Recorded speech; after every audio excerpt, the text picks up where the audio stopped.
रामकृष्णारी श्री संत ज्ञानेश्वर महाराज हरिपाठ अभंग 22.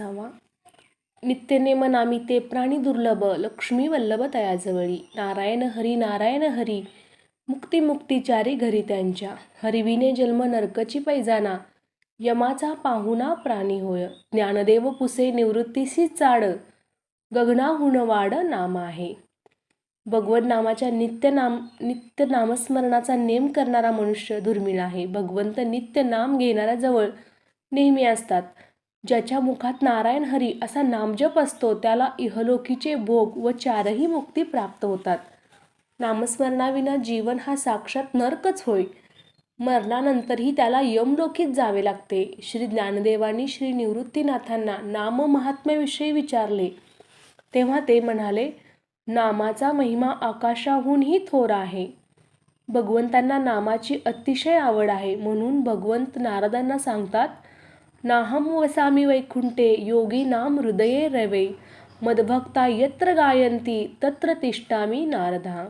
हे नारदा, मी वैकुंठात राहत नाही, योग्यांच्या हृदयात राहत नाही किंवा सूर्यमंडळातही वास करीत नाही, तर माझे भक्त जेथे माझे नाम गातात तेथे मी राहतो. नाम उच्चारिता कंठी पुढे उभा जगजेटी, असे श्री तुकाराम महाराजही म्हणतात. नाम आणि रूपाचा संबंध अविभाज्य असल्यामुळे जेथे नाम तेथे भगवंत असणारच. व्यवहारातही आपण हेच पाहतो की ज्या वस्तूचे वा व्यक्तीचे नाव घ्यावे ती वस्तू वा व्यक्ती रूपगुणासह आपल्या नजरेसमोर येते. अर्थात व्यवहारातल्या वस्तू व व्यक्ती नाशिवंत असतात, बदलणाऱ्या असतात, परंतु भगवंत व अव्यय व अनंत आहेत. त्यामुळे नामासमवेत त्यांचे वास्तव्य अखंड असते. म्हणून माऊली म्हणतात की ज्यांचा नामाचा नित्य नेम असतो त्यांच्यापाशी लक्ष्मीपती भगवान विष्णू नित्य असतात. ज्ञानेश्वरीतही त्यांनी हेच सांगितले आहे. परितयापाशी पांडवा मी हरपला गिवसावा जेथ नामघोष बरवा करीती माझा. परंतु असे लोक दुर्मिळ असतात, कारण मुखात नाम घेण्यासाठी अनंत जन्मीचे पुण्य पदरी असावे लागते. बहुत सुकृतांची जोडी असेल तरच विठ्ठली आवडी उत्पन्न होते, असे संत सांगतात. शिवाय मी नाम घेतो असा अहंकार उत्पन्न होता कामा नये. दृश्य असे दिसते की भक्तीला सुरुवात होते न होते तोच आपण भक्त आहोत याची इतरांना दखल घ्यावी अशी अपेक्षा असते आणि त्यानुसार दिखावाही चालू होतो. अशा ठिकाणी भगवंत राहत नाहीत. स्वतःलाही विसरलेल्या गोपींना जेव्हा भगवंत आपल्या मनाप्रमाणे वागतात, आपण किती श्रेष्ठ भक्त आहोत असा गर्व झाला, त्या क्षणी भगवान अंतर्धान पावले. मग इतरांची काय कथा. ज्याच्या मुखातून अखंड नारायण हरी असा जप चालू असतो त्याच्या ऐहिकाचा भार तर भगवंत घेतातच, पण त्याला चारही मुक्तीचा लाभ करून देतात. गीतेत भगवंत म्हणतात, जे माझ्याशी नित्य जोडले गेलेले असतात त्यांचा योगक्षेम मी चालवतो. योग म्हणजे भगवत प्रेमाची प्राप्ती आणि क्षेम म्हणजे ते नित्य सांभाळणे. नामधारकाची नामस्मरणाची गोडी भगवंत कधीही कमी होऊ देत नाहीत.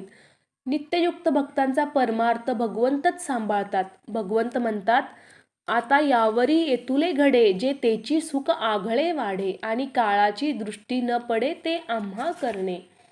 भक्तांनी आमच्याविषयी जे प्रेम धरले ते अधिक कसे वाढेल आणि त्यावर काळाची दृष्टी पडून ते कमी कसे न होईल हेच आम्हाला करावे लागते. भगवान भक्ताच्या प्रेमस्थितीचे ऋण अशा रीतीने फेडू पाहतात की ते भक्तांच्या ठिकाणी अहंकार उठू देत नाहीत आणि त्यांचा प्रेमभाव कमी होऊ देत नाहीत. नामधारकाला मुक्ती मिळवण्यासाठी कोठे दुसरीकडे परलोकी वगैरे जावे लागतच नाही.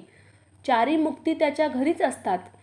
अखंड भगवन नामात रमलेला भक्त जिवंत असतात, पण प्रपंचातील कोणत्याही भावाने बद्ध नसतात, मुक्त असतात. म्हणून जीवनमुक्तीचा ते येथे अनुभव घेतात आणि जाणीव नेणीव रहित समाधीप्रमाणे त्यांच्या अंतःकरणाची स्थिती असते.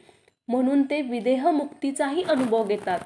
या उलट स्थिती नामविमुखाची असते. त्यांना जिवंतपणीही नरक आणि मेल्यानंतरही नरकच भोगावा लागतो. माणसाचे मन कोणत्या तरी एका गोष्टीचे चिंतन करते. जेव्हा ते नामात गुंतते तेव्हा विषयांना विसरते आणि विषयात गुंतते तेव्हा नामाला विसरते.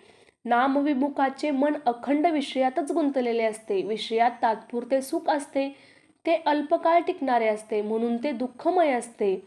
क्षणिक सुखच दुःख होय आणि हे दुःख विषयासक्त पुरुषांना सतत भोगावे लागते. म्हणून जिवंतपणी त्यांना नरक भोगावा लागतो असे म्हटले आहे.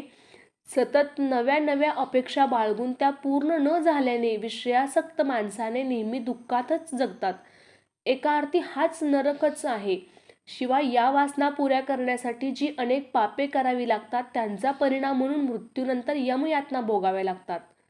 श्री ज्ञानदेव महाराजांनी आपल्या सद्गुरूंना विचारले की गुरु महाराज, नाम म्हणजे शब्द. शब्द हा आकाशाचा गुण असल्याने त्याला उत्पत्ती व विनाश असणारच. मग उत्पत्ती विनाशशील नामाचा एवढा महिमा कसा?